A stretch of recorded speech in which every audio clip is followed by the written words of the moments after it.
Namaste, welcome to Business Weekend.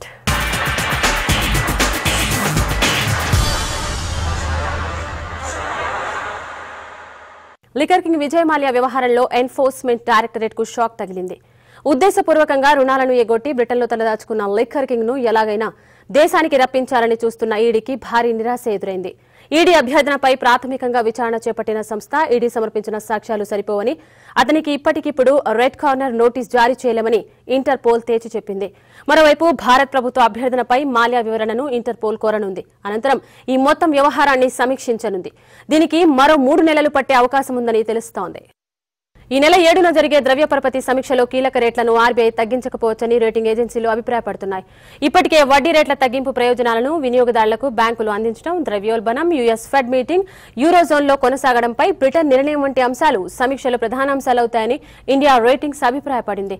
వచ్చే మంగళవారం జరిగే సమీక్షలో రేట్ల కోత అవకాశాలను తోసిపుచ్చిన హెచ్ఎస్బీసీ ఆగస్టులో మాత్రం 0.5% కోత ఉండే ఛాన్స్ ఉందని అంచనా వేసింది.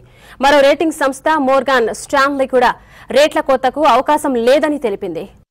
ఇప్పటి వరకు మనం సింగిల్ అలాగే డబుల్ కెమెరాలు కలిగి ఉన్న స్మార్ట్ ఫోన్లను మాత్రమే చూశాం.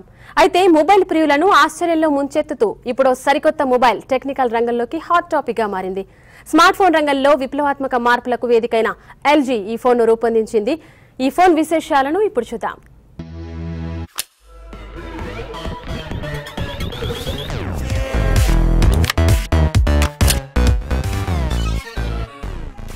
డబుల్ కెమెరాల స్మార్ట్ ఫోన్లకు బై బై చెబుతూ ఎల్జీ మరో కొత్త ఫ్లాగ్షిప్ మోడల్ ను దేశీయ మార్కెట్లో ఆవిష్కరించింది. విప్లవాత్మక మార్పులకు వేదికగా మారుతూ G5 పేరుతో ఎల్జీ ఈ సరికొత్త ఫోన్ ను విడుదల చేసింది. మొత్తం 3 కెమెరాలతో మాడ్యులర్ డిజైన్ తో రూపొందించిన ఈ ఫోన్ ధరను 53,000 రూపాయలుగా కంపెనీ నిర్ణయించింది.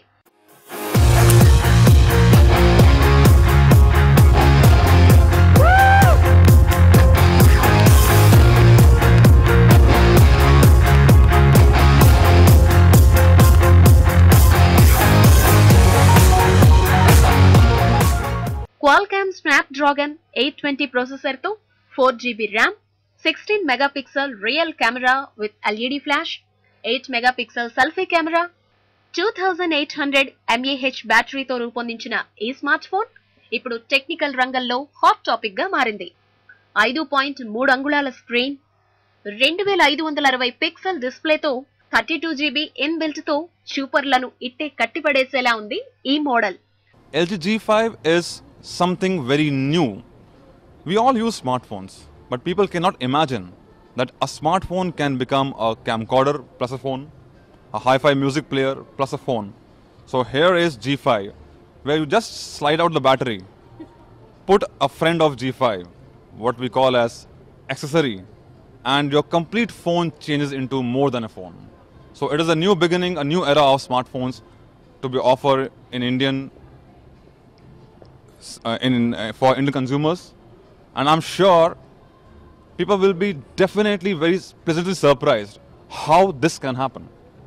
And here is a live example that you imagine we deliver. భారతీయులకు నచ్చేలా ఈ ఫోన్ ను డిజైన్ చేసినట్లు ఎల్జీ ఎలక్ట్రానిక్స్ ఇండియా ఎండి కిమ్ కి వాన్ తెలిపారు. రిటైల్ మార్కెట్ లోకి త్వరలో 15,000 రూపాయల లోపు ధర కలిగిన 5 నుంచి 6 మోడళ్లను అందుబాటులోకి తీసుకొస్తామని ఆయన చెప్పారు. LG has been well-established brand in India.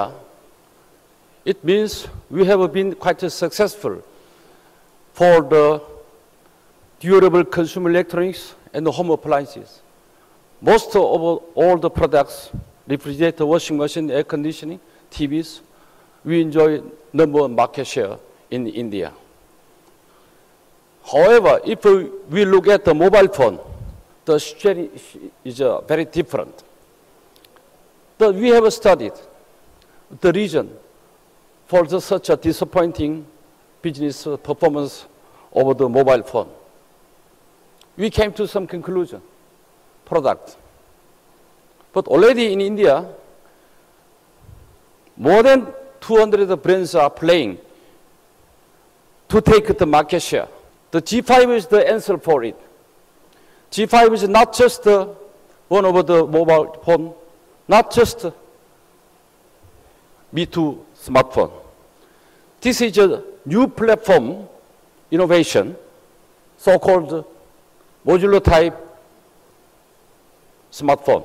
మొత్తం మీద 3 కెమెరాలు కలిగిన ఈ ఫోన్ ఎక్స్క్లూజివ్ గా ఫ్లిప్కార్ట్ లో మాత్రమే అందుబాటులో ఉండనుంది.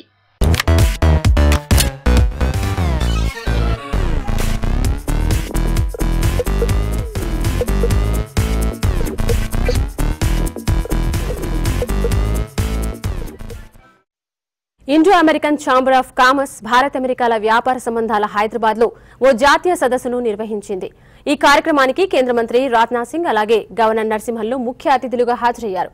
ఇండియా అమెరికాల మధ్య వ్యాపారం $500 బిలియన్ పెంచడం ఎలా అనే అంశంపై వివిధ రంగాలకు చెందిన పారిశ్రామికవేత్తలు 2 రోజుల పాటు ఈ సదస్సులో చర్చించి ప్రభుత్వానికి నివేదిక అందిస్తారని నిర్వాహకులు తెలిపారు. Indo American chamber of commerce నిర్వహిస్తున్న 2 రోజుల నేషనల్ కాన్క్లేవ్ ను కేంద్ర హోంశాఖ మంత్రి రాజ్నాథ్ సింగ్ ప్రారంభించారు. ఈ కార్యక్రమంలో governor Narasimhan, American consulate general Hyderabad Michael Mullins ముఖ్య అతిథులుగా హాజరయ్యారు. ఈ సదస్సులో pharma, IT, manufacturing, infra, agri, aviation and defence తదితర రంగాలకు చెందిన పారిశ్రామికవేత్తలు ఇండియా అమెరికాలలో వ్యాపార అవకాశాలపై చర్చిస్తారు. భారత్ లో అపారమైన వ్యాపార అవకాశాలున్నాయని, ఫార్మా, ఐటీ రంగాలతో పాటు aviation and defence, infra, energy, manufacturing రంగాల్లో ఎన్నో వ్యాపార అవకాశాలున్నాయని కేంద్ర మంత్రి రాజ్నాథ్ సింగ్ అన్నారు. ఈ రంగాలతో పాటు కేంద్రం రూరల్ ఎకనామీ మీద మరింత దృష్టి సారిస్తోందని ఆయన తెలిపారు. 2015-16 ఆర్థిక సంవత్సరంలో $100 బిలియన్ పైగా భారత్ అమెరికాల మధ్య వ్యాపారం జరిగిందని, దీన్ని $500 బిలియన్ పెంచడమే లక్ష్యంగా పెట్టుకున్నామని రాజ్నాథ్ తెలిపారు. इंडो यूएस रिलेशनशिप का जहाँ तक सवाल है, मैं मानता हूँ कि यह केवल इंडिया और अमेरिका के बीच कॉमर्शियल पार्टनरशिप ही नहीं है, अन्य लेवल्स पर भी हमारी पार्टनरशिप है। और मैं सबसे महत्वपूर्ण उसमें जो मानता हूँ इस समय, वो हमारी स्ट्रेटेजिक पार्टनरशिप को मैं मानता हूँ कि पिछले 14 वर्षों में इंडो यूएस ट्रेड रिलेशंस में काफ़ी इम्प्रूवमेंट आई है। 2016 में हमारी नज़र है, हमारा टारगेट है कि यह 500% की जंप इसे और आगे मिलनी चाहिए, ताकि अमेरिका के साथ हमारा लगभग $500 बिलियन का ट्रेड हो सके और $500 बिलियन के हम ट्रेड ब्रैकेट तक पहुंच सके। ఏపీ తెలంగాణ ప్రభుత్వాల పారిశ్రామిక విధానాలు ప్రపంచ దేశాలను ఆకర్షిస్తున్నాయని, 2 తెలుగు రాష్ట్రాల్లోనూ అపారమైన వ్యాపార అవకాశాలున్నాయని గవర్నర్ నరసింహన్ అన్నారు. చిన్న మధ్య తరహా పరిశ్రమలను ప్రోత్సహిస్తే ఉపాధి అవకాశాలు మెరుగవుతాయని గవర్నర్ తెలిపారు. I think the ease of doing business is probably one of the best.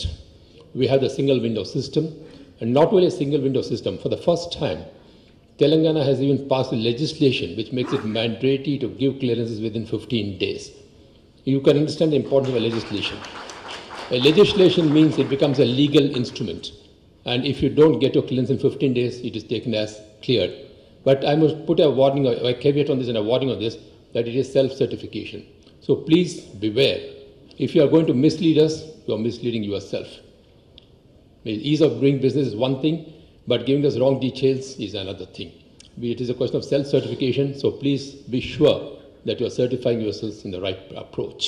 ప్రస్తుతం software, gems and jewellers, pharma ఉత్పత్తులు అమెరికాకు ఎగుమతవుతున్నాయని, అలాగే అగ్రి, ఫుడ్ ప్రాసెసింగ్ వంటి రంగాలతో పాటు ఉగ్రవాదాన్ని మట్టుపెట్టేందుకు ఇరు దేశాలు రక్షణ రంగంలో టెక్నాలజీ వాడకంపై మరింత దృష్టి సారించాలని CII southern region chairman Ramesh Datla అన్నారు. భారత్ అమెరికాల మధ్య వ్యాపారాన్ని $100 బిలియన్ నుంచి $500 బిలియన్ చేర్చడానికి ఎదురవుతున్న అవరోధాలను అధిగమించడంపై ఈ సదస్సు చర్చిస్తుందని ఆయన తెలిపారు. The main purpose of the conference is ఇప్పుడున్న ట్రేడ్ $100 బిలియన్ ట్రేడ్ ఉంది, దాన్ని $500 బిలియన్ ట్రేడ్కి తీసుకెళ్ళడానికి ఏమున్నాయి అవకాశాలు, ఏం చేయాలి గవర్నమెంట్, ఇండస్ట్రీ ఏం చేయాలని చెప్పి దాని మీద చర్చించడానికి కాన్ఫరెన్స్ ఆర్గనైజ్ చేశారు. ఇప్పుడున్న వరల్డ్ ఎకానమీస్లో India is the fastest growing economy. So దానివల్ల ఏంటంటే ఇండియాకి బాగా అట్రాక్షన్ వచ్చింది అన్ని దేశాల నుంచి. సో మా ఆశయం ఏంటంటే రానున్న కాలంలో ఈ అడ్డంకులు తగ్గి రిలేషన్షిప్ బాగా పెరుగుతుంది, పర్టికులర్లీ కమర్షియల్ ఆస్పెక్ట్స్లోని, ఎకనామిక్ డెవలప్మెంట్ ఆస్పెక్ట్లో బాగా పెరుగుతుందని మేము భావిస్తున్నాం. ఇంకో ఆస్పెక్ట్ ఏంటంటే టుడే గ్లోబల్ ఏరియాలో టెర్రరిజం బాగా పెరిగింది. India also is one of the victim of terrorism. దీంతో ఏంటంటే సెక్యూరిటీ కన్సర్న్స్ బాగా పెరిగినాయి. వెదర్ సైబర్ సెక్యూరిటీ అవనివ్వండి, మన అదర్ సెక్యూరిటీ, నేషనల్ సెక్యూరిటీ అవనివ్వండి. దీంట్లో కూడా యుఎస్ ఇండియా కలిసి పనిచేస్తే హ్యూజ్ పొటెన్షియల్స్ ఉన్నాయి. ఇవాల్టితో ముగిసే ఈ సదస్సులో పారిశ్రామికవేత్తలు భారత్ అమెరికాల మధ్య వ్యాపార అవకాశాల గురించి సుదీర్ఘంగా చర్చించి కేంద్ర ప్రభుత్వానికి ఒక నివేదికను అందించనున్నారు. బిజినెస్ వీకెండ్ లో షార్ట్ బ్రేక్ తీసుకుందాం.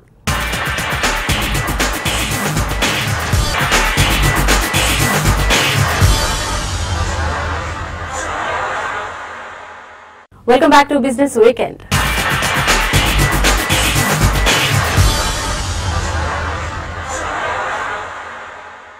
వ్యాక్సిన్ల తయారీ రంగంలో తనకంటూ ప్రత్యేకమైన స్థానాన్ని సంపాదించుకున్న బయోటెక్ సంస్థ శాంతా బయోటెక్నిక్స్ తన ఉత్పత్తి సామర్థ్యాన్ని మరింత విస్తరించింది. హైదరాబాద్ సమీపంలోని ముప్పిరెడ్డిపల్లిలో ఉన్న ప్రత్యేక ఆర్థిక మండలిలో ఏర్పాటు చేసిన నూతన కేంద్రం కమర్షియల్ ప్రొడక్షన్ ను ప్రారంభించింది.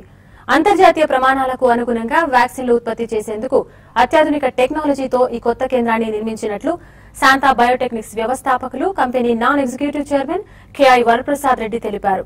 పెంటావలెంట్ వ్యాక్సిన్, కలరా వ్యాక్సిన్ ఈ రెండింటికి ఉత్పత్తులకి మాకు అనుమతులు ఉన్నాయి. ఇటీవల యూనిసెఫ్ నుంచి ఒక పెద్ద సైజ్ ఆర్డర్ వచ్చింది. దాన్ని అక్కడే ప్రొడ్యూస్ చేసి సప్లై చేయబోతున్నాం. మిగతా వ్యాక్సిన్లు కూడా అక్కడి నుంచే తయారయ్యే అవకాశం ఉంది. ఈ ఫెసిలిటీ నుంచి మోస్ట్ అడ్వాన్స్ ఫెసిలిటీ కనుక దీని నుంచి ఎక్కువ వాల్యూమ్స్ ప్రొడ్యూస్ చేసే అవకాశం ఉంది. అదే ఫెసిలిటీలో వ్యాక్సిన్స్ మాత్రమే కాకుండా ఇన్సులిన్ ప్రాజెక్టుకి శంకుస్థాపన జరిగింది లాస్ట్ ఇయర్. అది వచ్చే సంవత్సరం చివరికల్లా ఇన్సులిన్ కూడా గ్లోబల్ రిక్వైర్మెంట్స్ తయారవుతుంది. ఈ రకమైనటువంటి ప్రోగ్రెస్ శాంతాకి చాలా ఆనందదాయకం.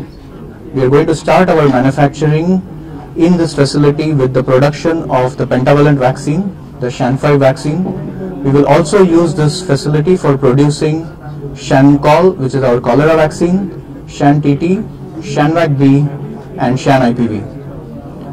We continue to make our contributions to immunization by putting newer vaccines on the market, and the last one that we introduced was last year, where we have been able to take the opportunity to put Shan-IPV on the market and help India in becoming and staying polio free.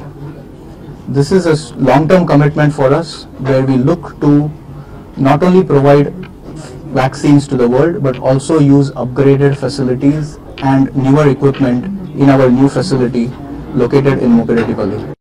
Denmark కేంద్రంగా సేవలందిస్తున్న రాంబోల్ హైదరాబాద్ లోని గచ్చిబౌలిలో తొలి engineering centre ను ప్రారంభించింది. భారత్ తో పాటు ఇతర మార్కెట్లలో telecom రంగంలో సేవలందించేందుకు ఈ సెంటర్ ను వినియోగిస్తామని డెన్మార్క్ కు చెందిన ఇంజనీరింగ్, డిజైన్, కన్సల్టెన్సీ సేవలందిస్తున్న రాంబోల్ వెల్లడించింది.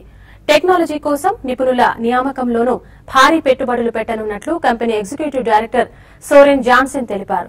The Ramboll Group was founded in 1945 in Denmark by two professors, Ramboll and Hannemann, who were colleagues at the Technical University of Denmark.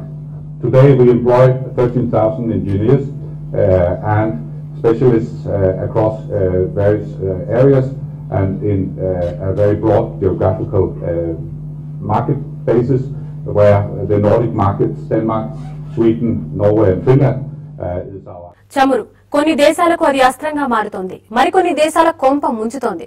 ధరలు తగ్గాయని గగ్గోలు పెడుతున్న దేశాలు కొన్ని, ధరలు పెరుగుతున్నాయని ఆందోళన చెందుతున్న దేశాలు ఇంకొన్ని. పదార్థం ఒకటే, దాని వెనుక పరమార్థం మాత్రం భిన్నంగా కనిపిస్తోంది. ఓపెక్ దేశాల మధ్య ఐకమత్యం లేదు, అందుకే అమెరికా ఆధిపత్యానికి తిరుగులేదు. భారత్ లాంటి దేశాల ఆర్థిక వ్యవస్థపై చమురు ధరల ప్రభావం చూపుతున్నాయి. బ్యారెల్ ముడి చమురు ధర $49. హమ్మయ్య అని కొన్ని దేశాలు ఊపిరి పీల్చుకున్నాయి. అయ్యయ్యో అని భారత్ వంటి మరికొన్ని దేశాలు ఆందోళన చెందాయి. అంతర్జాతీయ మార్కెట్లో చమురు ధరలు పెరిగిన ఫలితమే మన దేశంలో పెట్రోల్, డీజిల్ ధరల పెంపు. భారీగా చమురు ఉత్పత్తి చేసి భారీగా మార్కెట్లోకి డంప్ చేయడం వల్ల ధరలు పడిపోతున్నాయి. అందుకే చమురు ఉత్పత్తిని తగ్గించడానికి ఒపెక్ దేశాలు సమావేశమయ్యాయి. కానీ ఏకాభిప్రాయానికి రాలేకపోయాయి.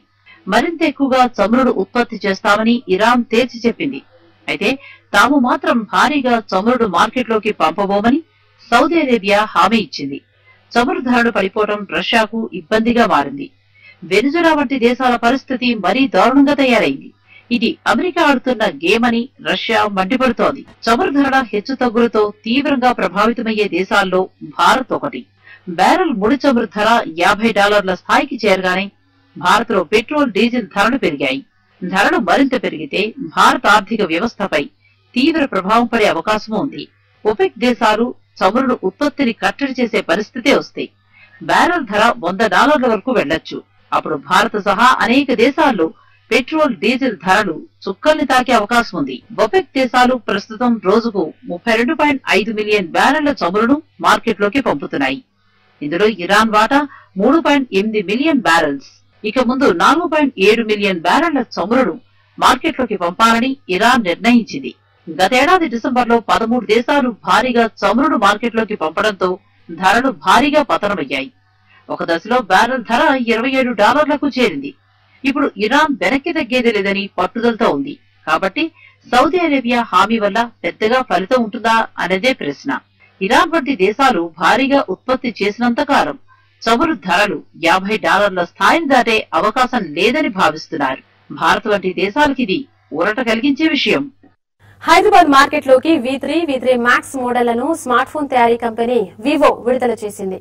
5 అంగుళాల HD touch screen, Gorilla glass తో డిజైన్ చేసిన ఈ ఫోన్ ను కేవలం 0.2 సెకండ్లలో అన్లాక్ చేయగలిగేలా ఫింగర్ ప్రింట్ స్కాన్ ఫీచర్ ను పొందుపరిచారు. స్నాప్డ్రాగన్ 616 అక్టా-కోర్ ప్రాసెసర్, 3GB ర్యామ్, అలాగే 32GB అంతర్గత మెమరీతో కూడిన ఈ 4GB ఆధారిత ఫోన్ లో 13 megapixel rear camera, 8 megapixel front camera వంటి ఫీచర్లను ఈ ఫోన్ కలిగి ఉంది. స్మార్ట్ ఫోన్ సెగ్మెంట్ లో అత్యంత వేగవంతమైన ఫోన్ ఇదేనని కంపెనీ వెల్లడించింది. ఈ ఫోన్ ధరను $17,980 కంపెనీ నిర్ణయించింది. అంతర్జాతీయ సర్వీస్ అపార్ట్మెంట్లు నిర్వహిస్తున్న ఓక్ వుడ్ హైదరాబాద్ లో తన సేవలు ప్రారంభించి ఏడాది పూర్తి చేసుకుంది.